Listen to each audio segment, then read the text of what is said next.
বিসমিল্লাহির রহমানির রহিম।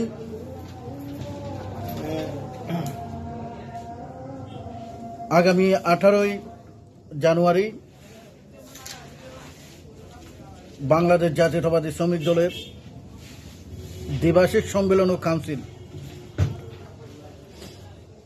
সম্মেলন ও কাউন্সিলের উপলক্ষে বাংলাদেশ জাতীয়তাবাদী শ্রমিক দল ডেমুশে ইউনিয়ন শ্রমিক দলের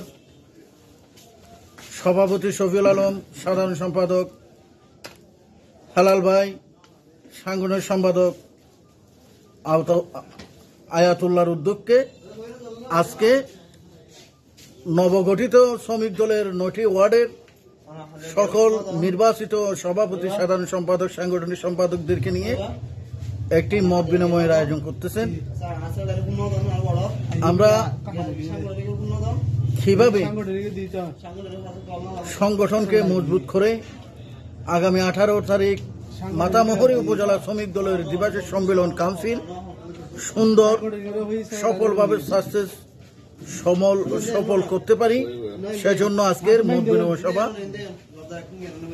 মত বিনিময় সভায় আমাদের মাঝে উপস্থিত আছেন বাংলাদেশ জাতীয়তাবাদী মৎস্যজীবী দলের সম্মানিত সহসভাপতি, নবনির্বাচিত সহসভাপতি, ডেমোশিয়ার পরিচিত মুখ জনাব মোহাম্মদ হোসেন ভাই।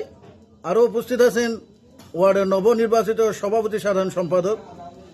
বিস্তারিত মিটিংয়ের পরে আমরা আপনাদেরকে আবারও জানিয়ে দেওয়া হবে। ভালো থাকবেন, সুস্থ থাকবেন, নিজের প্রতি খেয়াল রাখবেন। 2025 সালের শুভেচ্ছা রইল। ধন্যবাদ।